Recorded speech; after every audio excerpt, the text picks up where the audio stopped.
I call a whistle wall. Mr Speaker, i ngā mana, i ngā reo, ngā whānau o Raukawa, tēnā koutou, tēnā koutou, tēnā koutou katoa. It's my pleasure as a member of the Labour Māori caucus to stand here to tautoko this first reading of the Raukawa Claim Settlement Bill, which is a translation of this document, which is the deed of settlement that Raukawa have entered into with the Crown. In acknowledging this deed of settlement, I want to acknowledge that from April 1988, the Raukawa Trust Board has been formally recognised as an iwi authority.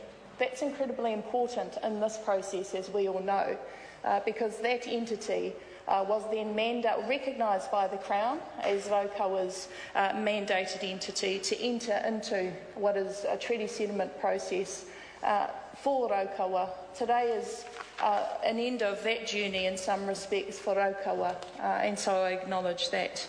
I'd also like to acknowledge the deed of settlement, which had 94.42% of iwi support and also 93.19% approval for the Raukawa Trust Board to be the governance entity to receive these funds, to receive this redress and work on behalf of the people of Raukawa. So what does this piece of legislation say? I'm going to take a brief call as I'm no longer a member of the Māori Affairs Select Committee. It's a pleasure for me to be involved in these settlement processes, our truth and reconciliation process as a country. But it's always very interesting to look at what is constituted within this particular piece of legislation. Firstly, the Crown apologises for basically two things. One is conflicts of the 1860s, which did result in the loss of life for Raukawa. I want to highlight the Ōrākau battle. In fact, it was within that Ōrākau battle that Raukawa chief Te Pairata was killed. Now that's obviously significant for the whānau of Raukawa. What I want to acknowledge about that particular battle was that the whānau of Raukawa were outnumbered basically 7-1, and they held the fort, but eventually there was a loss of life of up to 160 members of the Raukawa whānau. So these settlements actually are very serious, because we had our own land wars, our own civil war here in Aotearoa, New Zealand. And I think we always must remember that these settlement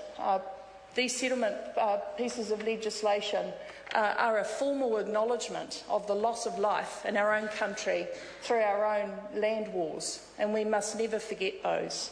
The other highlight for me always is about the confiscation of lands, because essentially that's what this compensation package is always trying to redress: loss of life and loss of land. So Raukawa had 1 million acres of land, and how much of that land was taken from them? Well, 923,358 acres. So essentially today, Raukawa has 7% of the lands that they had before colonisation. And when we look at these settlements, and Denise Roach, my Green colleague, touched on the generosity of Raukawa, we always must remember that the settlement that we have come to today is because of Raukawa. The settlement that Raukawa have entered into is a fraction of what was taken from them.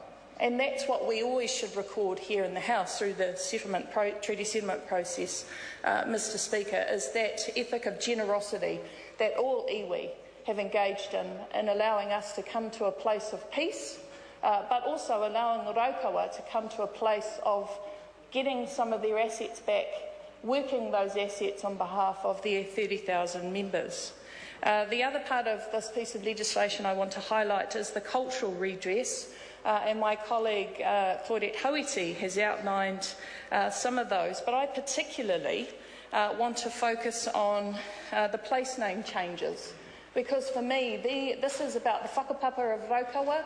This is about the puna, the footprints that Raukawa will have going into the future. So O Mahine Stream is going to be called Mahina Arangi Stream. Now, obviously, that's incredibly significant for Raukawa, and so forevermore, that stream will be named after Raukawa Tupuna. That's incredibly important.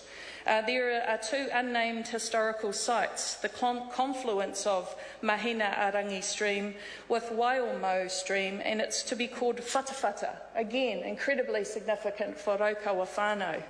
Another unnamed historical site at the source of Mahina Arangi stream to be called Whenua Akura.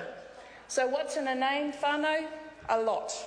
So these treaty settlement processes provide redress, but they also provide, I believe, a pathway for the way forward, and we guarantee that Raukawa will forever on their whenua have the place names that signify the whakapapa of that whenua.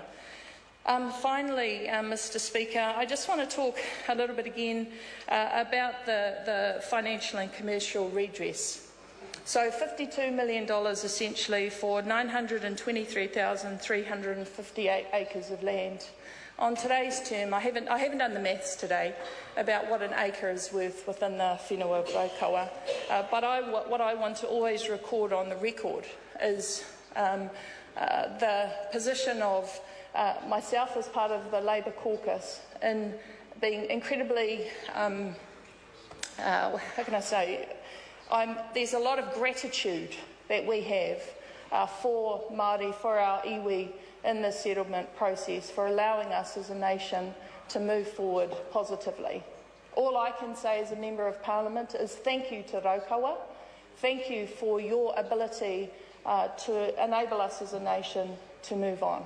Nō reira, tēnā koutou, tēnā tātou katoa. I call Tim McIndoe. Kia ora e te mana whaka.